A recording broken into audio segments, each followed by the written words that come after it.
আপনাদের সবাইকে যিশুর মধুর নামে জয় যিশু। আপনারা যদি আমার চ্যানেলে নতুন হয়ে থাকেন তাহলে চ্যানেলটি সাবস্ক্রাইব করে পাশে থাকুন, যাতে পরবর্তী ভিডিও আপনার কাছে পৌঁছে যায়। আসুন আমরা জেনে নিই প্রভু যিশুকে অনুসরণ করলে আমরা কি পাব। মথি 19 অধ্যায়ের 27 পদে লেখা আছে, তখন পিতর বললেন, দেখুন আমরা সব কিছু ছেড়ে দিয়ে আপনার অনুসারী হয়েছি, তাহলে আমরা কি পাব। মথি 19 অধ্যায়ের 28 পদে যিশু তাদের বললেন, আমি তোমাদের সত্যি বলছি, সেই নতুন জগতে যখন মানবপুত্র তার মহিমামণ্ডিত সিংহাসনে বসবেন, তখন তোমরা যারা আমার অনুসারী হয়েছ তোমরাও 12টি সিংহাসনে বসবে আর ইসরায়েলের 12 গোষ্ঠীর বিচার করবে।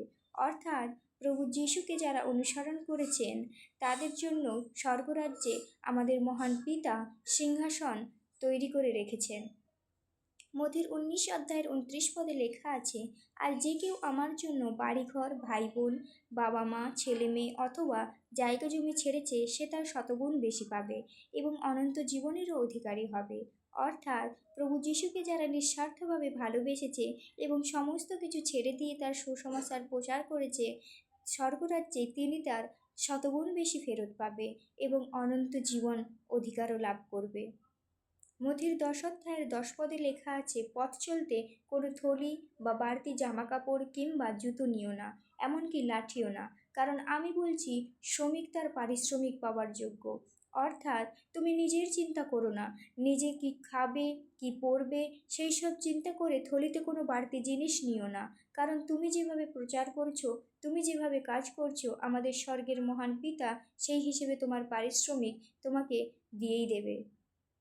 লুক 10 অধ্যায়ের 17 পদে লেখা আছে, যখন এলিয়ের আত্মায় ও শক্তিতে প্রভুর আগে চলবে, সে পিতাদের মন তাদের সন্তানদের দিকে ফেরাবে আর অধার্মিকদের মনের ভাব বদলে ধার্মিক লোকেদের মনের ভাবের মতো করবে। প্রভুর জন্য সে এইভাবে লোকদের প্রস্তুত করবে।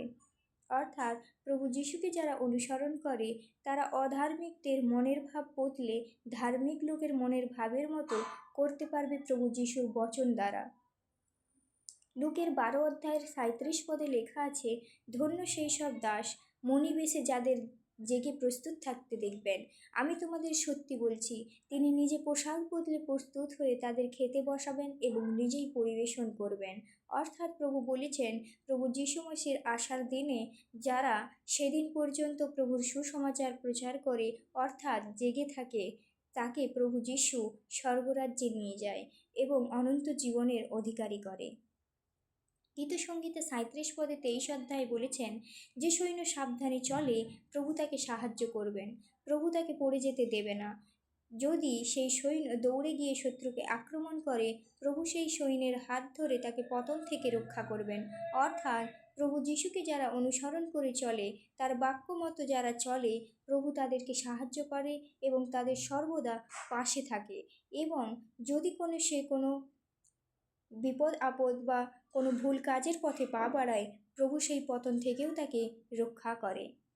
1 করিন্থীয় 3 অধ্যায়ের 28 পদে লেখা আছে, যে বীজ বনে ও যে জল দেয় তাদের উদ্দেশ্য এক, তারা প্রত্যেকে নিজের নিজের কর্ম অনুসারে ফল পাবে।